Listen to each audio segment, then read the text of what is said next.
ዓለም ለኛ ብቻ ናት የምትገባ ነው የሚሉ ናቸው። በባዮሎጂካል ዋር፣ በምግብ፣ በተለያዩ ነገሮች ወረርሽኝ አዳዲስ ፓንደሚኮችን በማዘጋጀት የህዝብ ቁጥርን መቀነስ ይፈልጋሉ። ዓለም ለጥቂቶች ናት የምትገባው ብለው ነው የሚሉት እና ስጋቱ ምንድነው? ብዙዎች ይሄንን ንግግር የሀያላኑን የህዝብ መቀነስ ዲፖፑሌሽን አጀንዳ ማረጋገጫ አድርገው ነው እየወሰዱት ያሉት። በተለይ ደግሞ ይሄ ከዚህ በፊትም እነዚህ ሰዎች ወይም እነዚህ ዓለማት አሁን ቴክኖሎጂው ስለመጣና ምናልባትም ስላወቅነው ሊሆን ይችላል እንጂ ባለ በሌላ አቅማቸው እኛን ለማጥፋት ምንም ነገር እየቻሉ እየተውት ነገር አልነበረም። ለምሳሌ ተውትና ኢትዮጵያ ውስጥ ያለው የትርክት አጀንዳ ማን አገር ለማልማት ነው፣ አማራ፣ ኦሮሞ ምናምን እያሉ ያሉት ዛሬ ላይ ኤርትራን የገነጠሉት ኤርትራን ለማሳደግ ነው።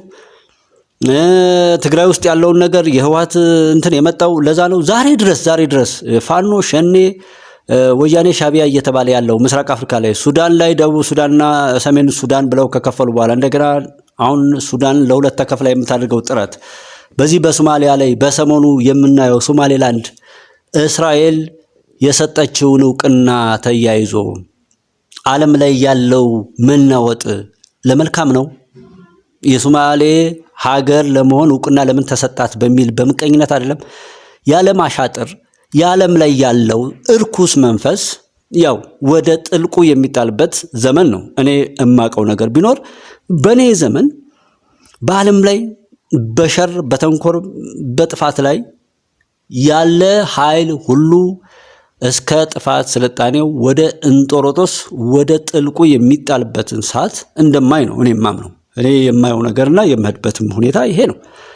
ሰው ዓለም ላይ ያለው ኃይል እንኳን ይሄ በቀላሉ እዛ ቁጭ ብሎ የሚሰራበት ይቅርና መሳሪያ እየላከ ሲያባላን የኖረው ዛሬም ያለው የተባበሩት መንግስታት ድርጅት አስቸኳይ ስብሰባ እኮ የጠራው ሶማሌላንድን ለምን አገር እውቅና ተሰጣት ተብሎ ከ33 ከ34 ዓመታት በፊት ራሷን ችላ 34 33 ዓመታትን ያሳለፈች ፍጹም ሰላማዊ የምትባል ሀገር ሶማሊያ እየተተረማመሰች ሶማሌላንድ ጎን ለጎን ሆና ግን ፍጹም ሰላማዊ ገንዘብ ገበያ ላይ ቁጭ ብሎ የሚሸጥበትና ሶላት ሲደርስ እዛው ላይ ቁጭ አድርገውት ያለማንም ጠባቂ ሰግደው ሄደው መስጂድ ደርሰው የሚመጡበት ሀገር የራሷ ፓስፖርት ያላት ገንዘብ ያላት ፕሬዝዳንታዊ ምርጫ የምታካሄድ ኤርትራ ብለው ግን ኤርትራን ሲኦል ጨለማ ውስጥ አድርጎ ህዝብን በቁሙ እያሰቃየች ያለ የኢሳያስ የግል ንብረቱ እንደገናም ደግሞ ለግብጾች አሳልፎ የሰጣት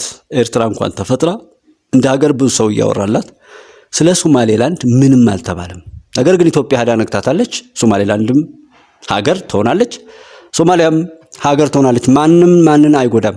ነገር ግን ኢትዮጵያን ለመጉዳት የተሰሩት እንደ ጅቡቲና እንደ ኤርትራ አይነቶች ደግሞ ዋጋቸውን ያገኛሉ። ለምነው ከኢትዮጵያ ጋር ይዋሃዳሉ ማለት ነው። የኔም ማቀው ይሄ ነው ባጭሩ። ፍልስጤምን አዳነው የዓለም ስብስብ የዩክሬንና የሩሲያን ጦርነት አስቆመ ወይ? ሊቢያን መልሶ ሰራ ወይ? አፍጋኒስታን፣ ሶሪያን፣ የመንን ሰራ ወይ? ኢራንን ምንድነው ያደረገው? ኢራቅን ሰራ ወይ?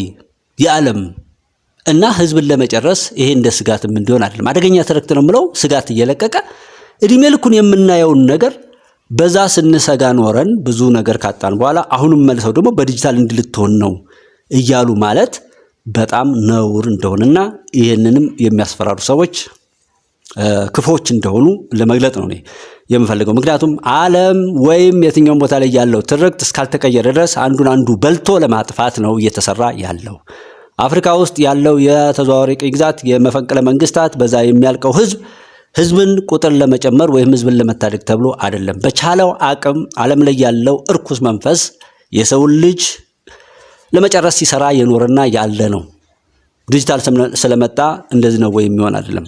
ነገር ግን እንወቀው፣ ሁሉንም ነገር እንወቅ፣ ለማወቅ እንስራ፣ እንጠይቅ።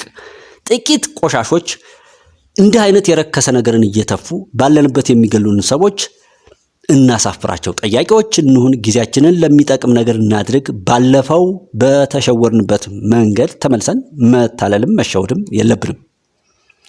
ራስን ለመጠበቅ ለራስ መስራት 2026 የሚመጡ አስገዳጅ የሆኑ የጤና ዲጂታል ፓስፖርቶች ከዚህ ጋር ይያያዛሉ ማለት ነው። ሌላው ደግሞ የሽዋብ ከፍተኛ አማካሪ አለ ዩቫል ኖህ ሃራሪ የሚባል ማለት ነው። ይሄ ሰው የሀያላኑ አንደበት ተደርጎ የሚቆጠር ሰው ነው። ንግግሮቹም እጅግ በጣም አስፈሪ ናቸው። ማንንም አይፈሩም። በነገራችን ላይ ዛሬ ላይ ኦፊሻሊ ነው ወጥተው እንደፈለጉት የሚደነፉትና የሰው ልጆች አሁን ሊጠለፉ የሚችሉ እንስሳት ናቸው። ነፃ ፈቃድ ፍሪ ዊል የሚባል ነገር አብቅቶለታል ብሎ የተናገረ ሰው ነው። አያችሁ እንዴት አድርገው ሊተበትቡ እንዳሰቡ። ምን ማለት ነው? ይሄ በዲጂታል ዳታ በባዮሜትሪክ መረጃዎች አማካኝነት ሰዎች ምን እንደሚያስቡ ምን እንደሚመርጡ ከራሳቸው በላይ ስርዓቱ አስቀድሞ የሚያውቅበት ደረጃ ላይ መድረሱን የሚያበስር ነው ይሄ የሱ ንግግር ማለት ነው። የሽዋብ አንደበት የሚባለው ከፍተኛ አማካሪው ማለት ነው። ሌላውስ የሮክፌለር ፋውንዴሽን ነው። ስለ ሮክፌለር በጣም ብዙ ጊዜ አክሱም ሰርተውበታል። እንደ አውሮፓውያኑ የዘመን ቀመር በ2010 የወጣው ይህ ሰነድ ሎክስቴፕ ጥናት ማለት ነው ወደፊት ስለሚመጣው ዓለም አቀፍ ወረርሽኝና መንግስታት ስለሚወስዱት እርምጃ እንደዚህ ይላል። ወረርሽኙ ባለፈ ቁጥርም ቢሆን ይሄ ከላይ ወደ ታች የሚደረግ ጥብቅ የመንግስት ቁጥጥርና አምባገነናዊ መመሪያዎች ይቀጥላሉ፣ ይባሱንም ይበረታሉ ይላል። ማስረጃው ደግሞ ይሄ ጥናት ከ15 ዓመት በፊት የተጻፈ ቢሆንም አሁን እያየ ነው ያለ ነው የዲጂታል ቁጥጥርና የሰላማዊ ሰልፍ ክልከላዎች በዝርዝር አስቀምጦታል ማለት ነው። የዛሬ 15 ዓመት ነው ይሄን የጻፈው፣ ግን አሁን ዛሬ ላይ ይሄው በተግባር እየታየ ነው ማለት ነው። ሶ በ2026 የሚጠበቀው ብላክአውት ወይ ደግሞ የመገናኛ መቋረጥ የዓለም ኢኮኖሚ ፎረም ሳይበር ክሎዲን በሚል ስም የሚካሄደው ልምምድ አለ። ንግግራቸው ምንድነው? ቀጣዩ ወረርሽኝ በሳይበር መረባችን ላይ ይከሰታል። ኢንተርኔትና የባንክ አገልግሎት ለሳምንት ሊቋረጥ ይችላል። ልብ በሉ፣ ኢንተርኔትና የባንክ አገልግሎት ነገሮች ሁሉ ካሽለስ ከሆኑ እኮ ሄዳችሁ ማውጣት ምንም ነገር አትችሉም። በስልካችሁ ብቻ ነው ማዘዝ የምትችሉት። ስለዚህ ምንድነው የሚሆነው? ኢንተርኔትና የባንክ አገልግሎት ለሳምንት ሊቋረጥ ይችላል። ያለ ኢንተርኔትና ያለ ባንክ አገልግሎት የሰው ልጅ ህይወት እንዴት ነው የሚቀጥለው? ምክንያቱም ምንም አይነት ነገር መግዛት፣ መሸጥ፣ መለወጥ ወይ ደግሞ ሄዳችሁ ሕክምና ማግኘት ምንም ነገር ማድረግ አትችሉም ማለት ነው። ስለዚህ ድብቅ ዓላማው ምንድነው? ይሄ ከተከሰተ ህዝቡ በድንጋጤ ውስጥ ሆኖ አዲሱንና ጥብቅ የሆነውን ዲጂታል መታወቂያና የመንግስት ቁጥጥር እንደ ብቸኛ መፍትሄ እንዲቀበል ለማድረግ ነው ይሄን የሚያደርጉት ማለት ነው። ወደ ማጠቃለያው እንምጣ። የሰንሰለቱን ደግሞ መገጣጠም እንየው። የጆርጂያ ሜሎኒ 2026 የከፋ ይሆናል የሚል ማስጠንቀቂያ፣ የቢል ጌትስ የጤና አጀንዳ፣ የክሎብ ሽዋብ የኢኮኖሚ ዳግም ዝግጅትና የሃራሪ ሰውን የመጥለፍ ፍልስፍና ሁሉም በአንድ ቦታ ላይ ነው የሚገናኙት። የመጨረሻው ጥያቄ ዓለም ወደዚህ አስፈሪ አቅጣጫ እየሄደች ከሆነ እኛ እንደ ግለሰብና እንደ ሀገር የመቋቋሚያ ስልጣን ወይ ደግሞ በፓወር ኦፍ ሬዚስታንስ አለን ወይ ነው። የሚቀጥለው እርምጃ ምንድን ነው የሚሆኑት ነው። ምንም እንኳን የሀያላኑ ሴራና የዲጂታል ወጥመድ እጅግ አስፈሪ ቢመስልም በዓለም ዙሪያ በሚሊዮኖች የሚቆጠሩ ሰዎችና አንዳንድ ሀገራት ይህንን የባርነት ስርዓት ለመቃወም በዝግጅት ላይ ናቸው። በነገራችን ላይ እነዚህ ሀገራት ምንድነው እያደረጉ ያሉት? የመረጃ አብዮት ነው። አንደኛው ኢንፎርሜሽን ዋርፌር ማለት ነው። የሀያላኑ ትልቁ መሳሪያ ህዝቡን በድንቁርናና በፍርሃት ውስጥ ማቆየት ነው። ስለዚህ የንቃት እንቅስቃሴዎች ያስፈልጋሉ። እንደ ግሬት ሪሴት ያሉ አጀንዳዎችን በማጋለጥ ህዝቡ ለዲጂታል መታወቂያና ለሲቢዲሲ እምቢ እንዲል ማድረግ እንደ ሀገራት ነው እንግዲህ የምላችሁ። ሁለተኛው ገለልተኛ ሚዲያ ነው። በግዙፍ ኩባንያዎች እንደ ጉግል ወይ ደግሞ ፌስቡክ የማይታገዱ አማራጭ የመረጃ ምንጮችን መጠቀምና እውነታውን ማሰራጨት እንግዲህ ይሄ በሀገር ደረጃ የሚደረግ ነው። ሌላው የገንዘብ ሉዓላዊነትን ማስከበር ነው፣ ፋይናንሻል ሬዚስታንስ ማለት ነው። እና መንግስታት ገንዘብን እንዳይቆልፉብን ማድረግ የምንችላቸው ተግባራዊ እርምጃዎች ወደ ተጨባጭ ሀብት መዞር፣ እንደ ሀገርም ዲጂታል ቁጥጥር ሊያጠፋው የማይችለውን ሀብት መያዝ፣ ለምሳሌ መሬቶች፣ ከብቶች፣ ወርቆች፣ ለምግብነት የሚሆኑ ምርቶችን ማለት ነው። ሌላው ጥሬ ገንዘብ ነው፣ ካሽ መጠቀም ነው። እንግዲህ ይህን ካሽለስ አይደለም ለማድረግ የፈለጉት። ስለዚህ አንድ ሀገር ይህንን መጋፈጥ የምትችል ከሆነ ይሄ ካሽለስ የሚለውን ነገር ታቆማለች ማለት ነው። ዲጂታል ግብይት ላይ ብቻ ጥገኛ አለመሆን ማለት ነው። ለምሳሌ ጥሬ ገንዘብ እስካለ ድረስ መንግስት እያንዳንዱን ግዢህን ዝርዝር ለማወቅ ይቸገራል ማለት ነው። እነዚህ ዓለም አቀፍ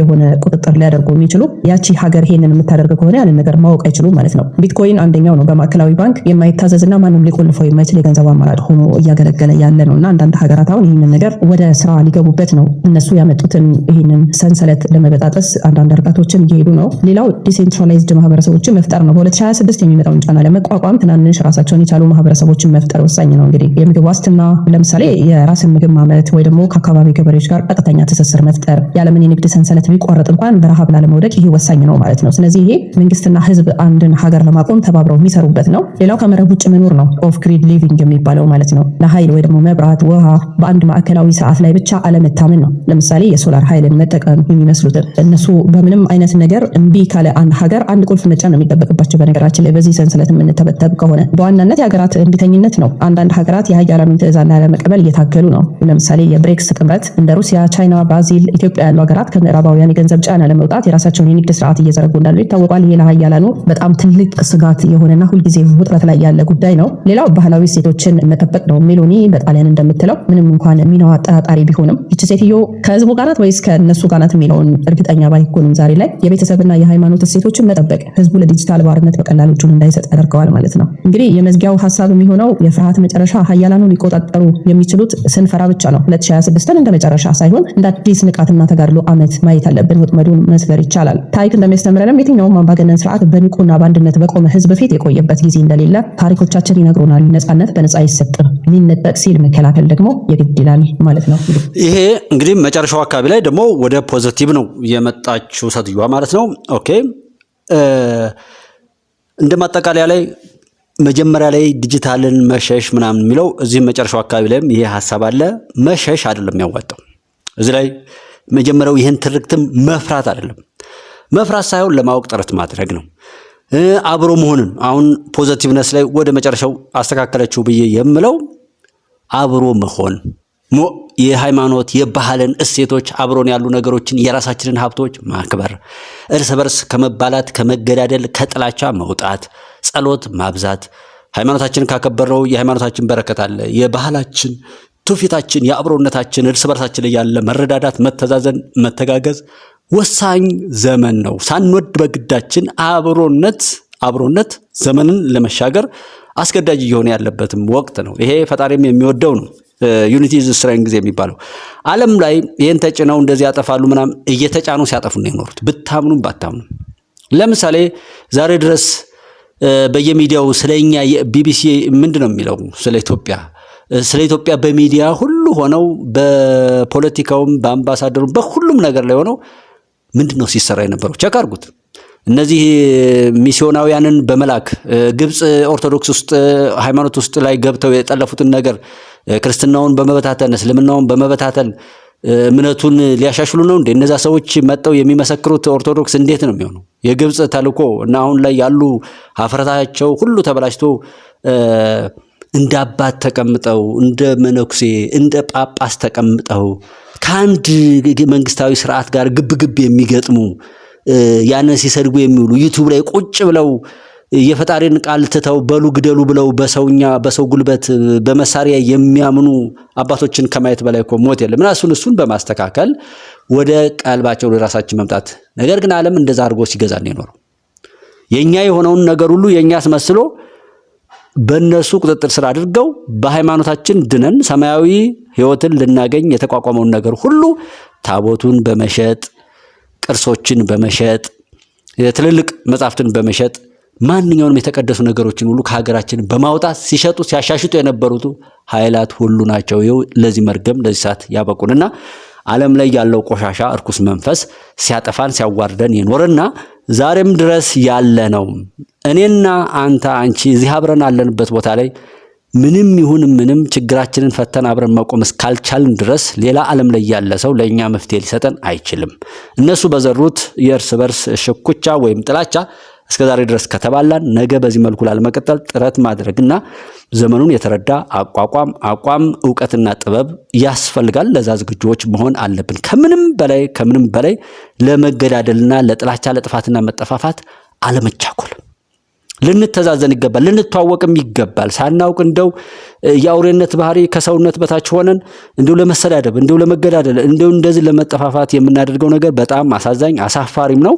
እግዚአብሔርም የኖህን ዘመን በዚህ ምድር ላይ ያውርድ የምልበት እኔ እንደዚህ አይነት አሁን እየተገዳደል የምንቀጥልበት ምድር እንዲቀጥል አልፈልግም። እኔ አሁን ይቺ ምድር በደንብ ተስተካክላ መቀጠል አለባት። ለዛ ጥረት እናደርግ። ጥረት ካላደረግንና አሁን ባለንበት በብሔር በምን ተወሽቀን በድህነታችን ላይ እንኳን መተዛዘን እንዳይኖር ሆኖ በሁሉም ነገር ላይ ለመባላት ሀገር፣ ሃይማኖት፣ ባህል፣ ወግ አንድ የማያደርገን ህዝቦች ሆነን የምንቀጥል ከሆነ ፈጣሪ ማስቀጠልም የለበትም። የኖህን ዘመን በዚህ ምድር ላይ ማውረድ አለበት ብዬ ነው የምለው። እግዚአብሔር ይፍረድ ነው የምለው። እግዚአብሔር ካልፈረደ እሱ ነው መጫወቻ ያደረገን ነው የምለውና የሚያሳስብ ነገር የለም። ሰው ራሱን ንጹህ ያድርግ። የራሱ አስተዋጽኦ በምንም ይሁን በምንም በቻለው አቅም ለመፍትሄው ለመልካም ነገር ይሁን እንጂ ችግር የለውም። ለመጥፎ ከሆነ ደግሞ መጥፋቱ ግዴታ ነውና ፈጣሪ ቁጣውን ያወርዳል። በዛም ይሁን በዚህ ትርክቱ ላይ ሲጀመር ክፍል 1 ላይ ክፍል 2 ብዬ በዚህኛው ባመጣው በክፍል 1 ላይ በጣም በሚያናድድ መልኩ ዲጂታል እንዳትነኩ ነው የሚባል። ሐቀኞች ከሆን ሐቅን እንውደድ። ሰው ለመስረቅ አስቦና አቅዶ የሚሰሩ ሰዎችን እናጥፋ። ያለ አግባብ ሀብት አንዱ ላይ ስለተጠራቀመ ነው እንጂ ፈጣሪ አጉድሎ አይደለም እኮ። ይሄ ሁሉ ዓለም ላይ ያለው ጦርነት እልቂት እየተካሄደ ይሄ ሁሉ ሰላም ብንሆን እንኳን አስቡት። ይሄ ሁሉ ጦርነት እየተካሄደ ይሄ ሁሉ የሚያስወጣውን ወጪ አስቡትና ሰላም ብንሆን ደግሞ እንዴት ነበር የሰው ልጅ ይራብ ነበር ወይ?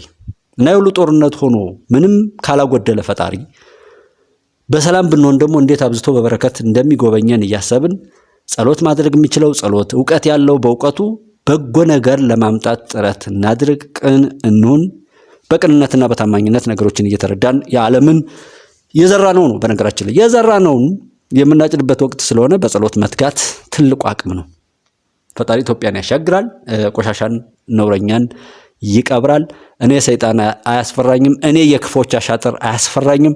እኔ እግዚአብሔርን የፈጠረኝን አምላክ ነው የማመልከው። ከሱ ጋር ነው ግብግብ የምገጥመው።